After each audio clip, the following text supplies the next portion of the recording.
from Hollywood and the four corners of the world. You asked for it. Starring Rich Little.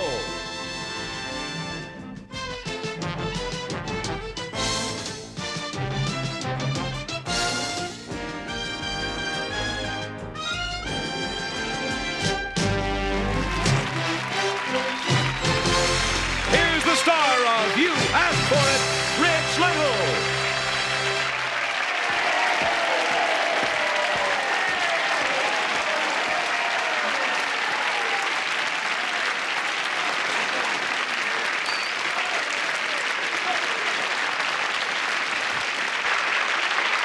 Thank you, and welcome to the only show on television that goes anywhere in the world just because you asked for it. Tonight we'll see fish that save lives in Germany, a woman who lives in a real dollhouse, the fastest dancing feet in the world, and much more. But first, in English pubs, they throw darts, right?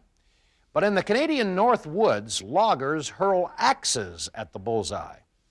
Back in the 1970s, the loggers held their annual sports show at Mission, British Columbia, and Jack Smith was there to film these supermen in their exciting contest of brawn and skill. So let's go to the North Woods.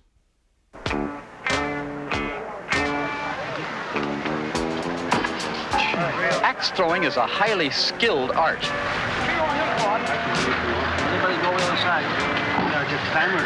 It's one of the most popular events of this type of show because anyone who can lift and throw one of these can get into it.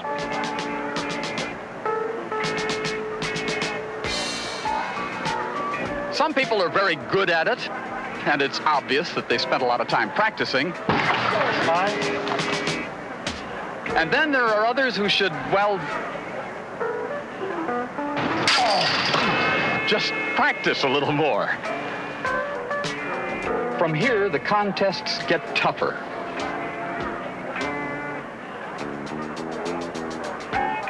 These poles representing trees must be chopped through until they fall. Sound easy? Well, it isn't. Watch.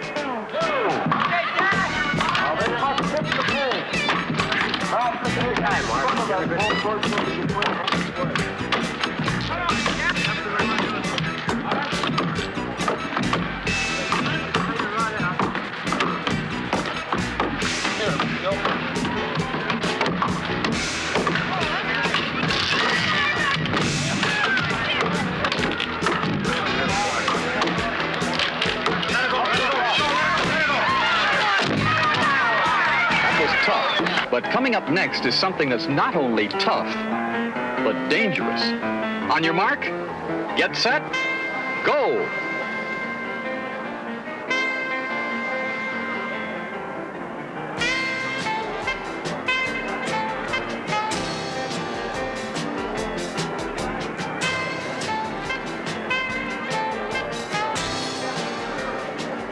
These poles are almost 100 feet high. But don't worry, no one is going to attempt to climb that high. The rules of the speed climbing event call for the contestant to climb only to the 90-foot level, and then the first one down wins.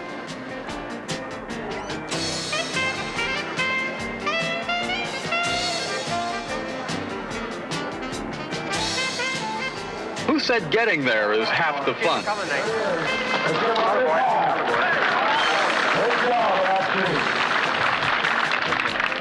Ever wonder why lumberjacks have big muscles?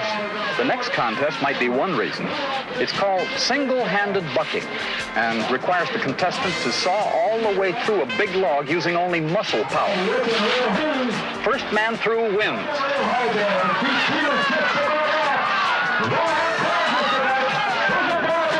If a handsaw is too tough for you, you can always do it the easy way. Use a power saw. This is called power bucking, and believe me, it only looks easy. The contestants try to cut through that log in the fastest time, which starts when they're told to start their engines.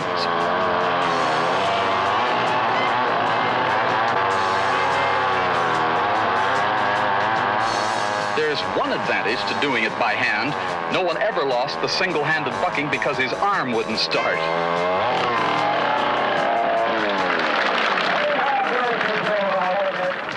If you're wondering where the good old-fashioned foot races are, don't go away. This one is a little different than those you used to race in at the school picnic. Here you have to carry a heavy choker, a steel cable and cinch, which must be fastened around a large log.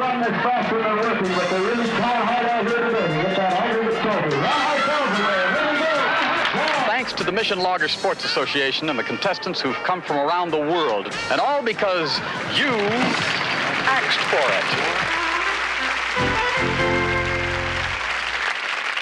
This is Kirk Douglas. Now, you think I'm tough. Some of those loggers chop down trees and use them for toothpicks. And they part their hair with an axe. You know, the one guy tried to use my dimple for a wash basin. Well, I'll be back in a moment with some fish who protect people.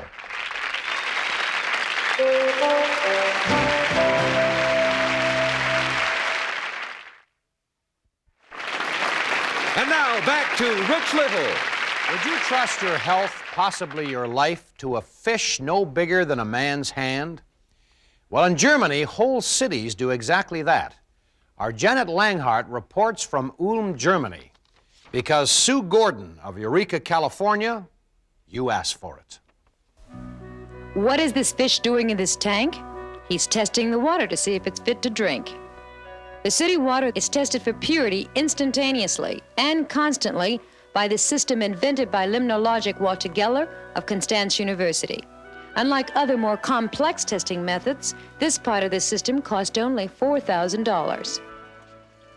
These sardine-sized fish, called Nile pikes, are the key to this unique system. The constantly changing water in their tank is the same water that's being pumped into homes and businesses. And just as a canary in a coal mine warns of air pollution, the Nile pikes warn of water pollution. The water is changed at the rate of 36 liters an hour.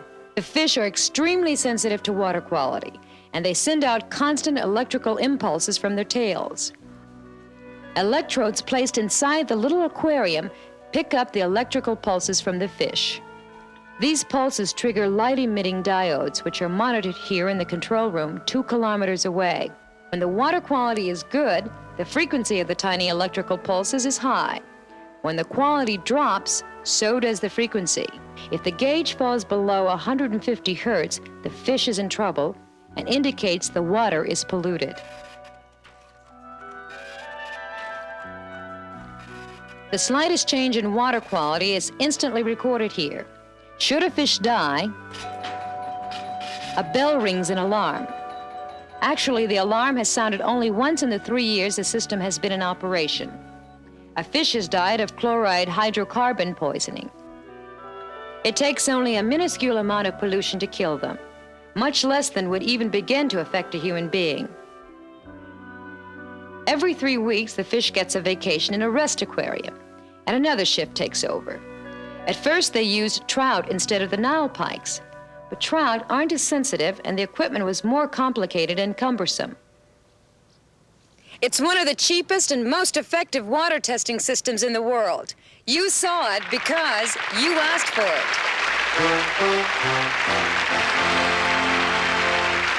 Oh, this is Dean Martin. Yeah, I hired a bunch of those fish to test the water in my swimming pool.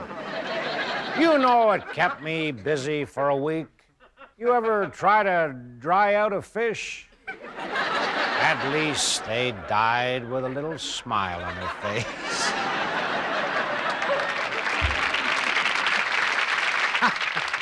Every night, Jack Smith brings us another classic from the original You Asked For It. And here he is again, our own Jack Smith. From Buffalo Bill Cody through the great Will Rogers right up to today, one of the great arts of the cowboy has been trick roping. And one of the greatest was Jose de la Torre, also known as El Coyote. He was at the peak of his form when we filmed him back in 1955. And here he is again. Now standing in the saddle, El Coyote demonstrates jumping through a front loop. Now let's see this in slow motion.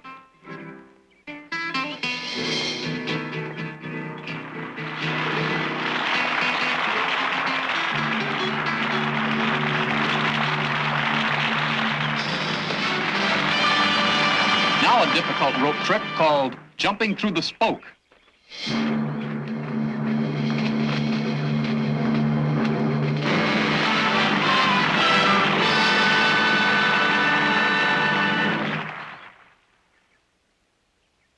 Into the Texas skip.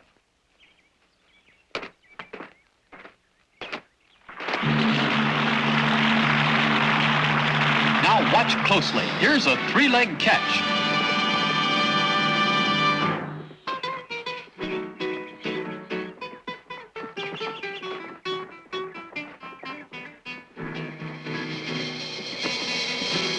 And he has him by 1, 2, 3 legs.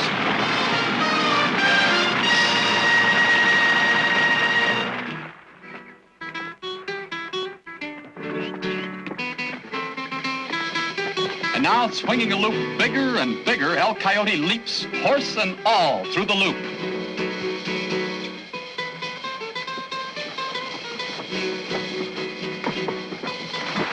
Well, there it is. You asked for it. That was great stuff, Jack. Great.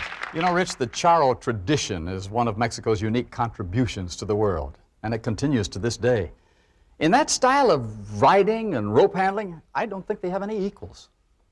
Jack, those charros do everything but coochie coochie. We'll be right back with two of the fastest feet in the world.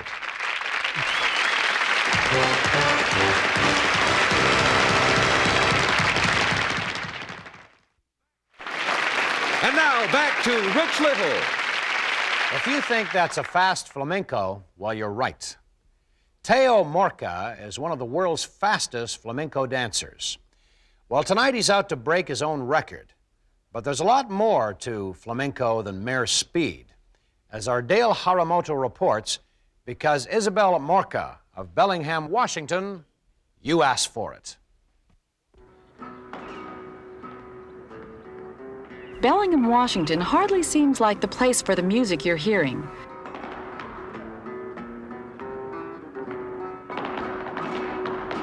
And neither does this old Baptist church, because these are the fiery rhythms of Spanish flamenco dancing.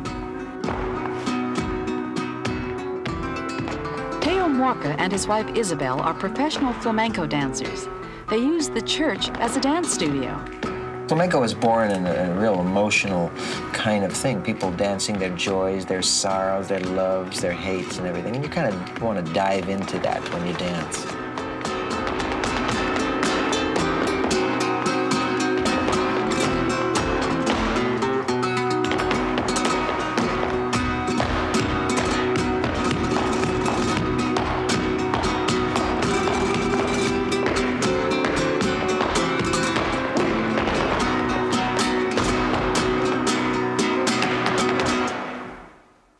I discovered dance when I was young, and I feel really excited that I found my so-called creative outlet. It doesn't have to be in the arts, but I really enjoy and genuinely enjoy what we do. My family is Spanish, and I just love Spain. I'm very anxious to go back. The food, the wines, the breads, the people, the music, the dance. The nail is the accepted traditional sound. It's a very nice sound. In flamenco, you think of that foot meeting the earth in a much more earthy quality. And it's just kind of a tradition. Probably the first flamenco dancers probably did barefoot. Little by little, it kind of grew into nails.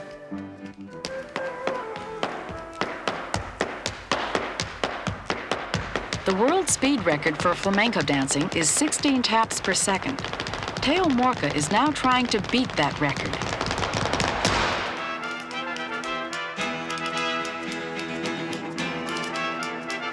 Did he beat the record? Let's watch in slow motion and see.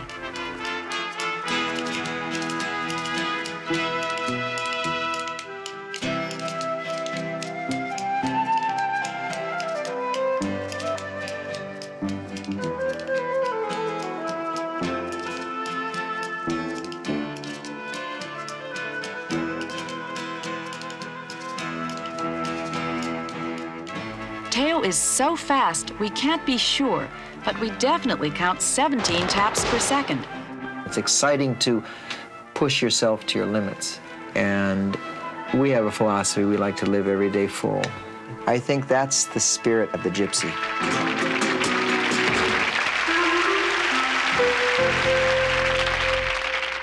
This is a Lawrence Welk. Folks, I started out as a flamenco dancer, but I had to give it up. I just wasn't fast enough. A 1 and a 2 and a 3, and I was finished. But if all you good people out there in the television land will just write in and let us know what you want, we'll make a beautiful music for you. Challenge us to do the impossible. Just don't ask me to play the punk rock. Write to, you asked for it, P.O. Box I-980, Hollywood, California, 90028.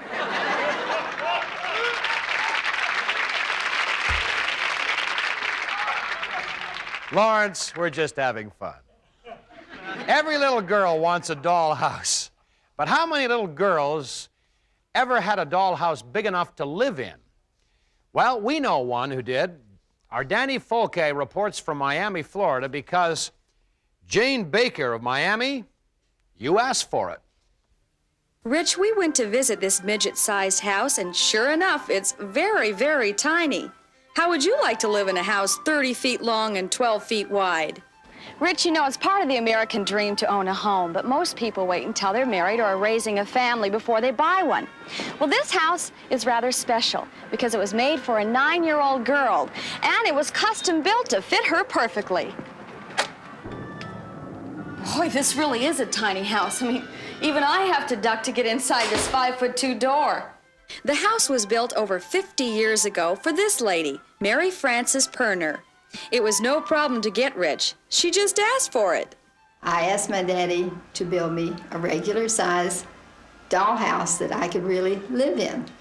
And he did. He built this little house. It was patterned after the Raggedy Ann and Andy gingerbread house that I read about and read over many, many times. And I was thrilled when I came out here and I finally saw my dream come true in this little house. But Mary Frances lived in a very special world back then.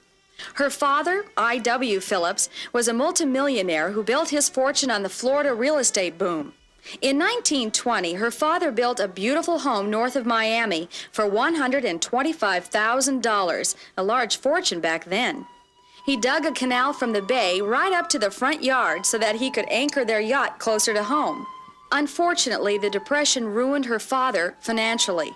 He had to sell the beautiful waterfront lots for just enough cash to keep food on the table. The bank took his house and his heartbroken daughter's dollhouse.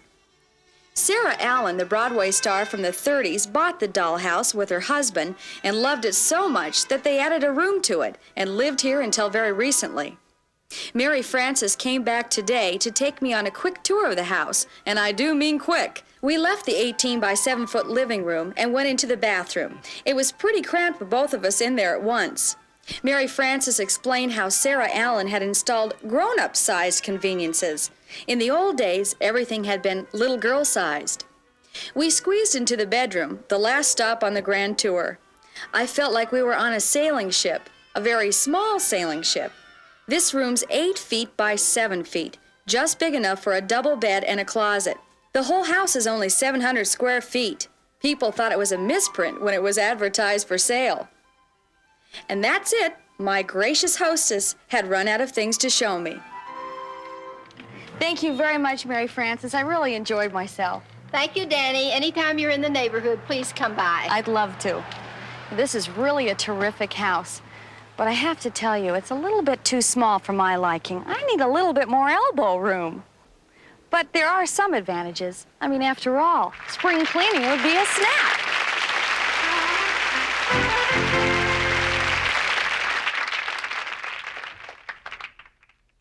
This is Johnny Carson.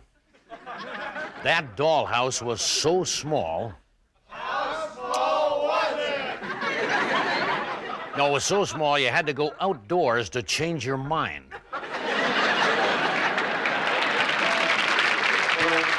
Rich will be back in a moment with more You asked for it.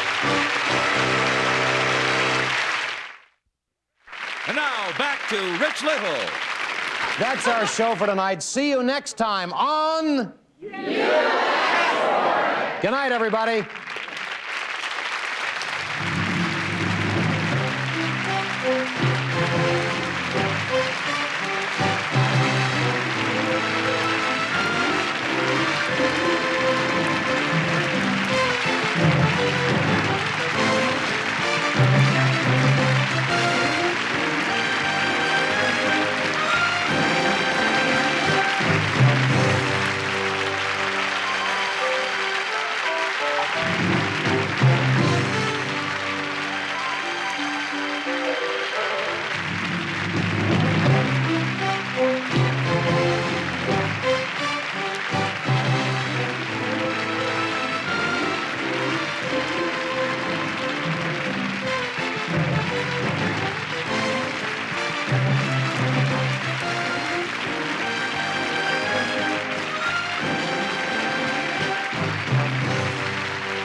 This is John Harlan speaking.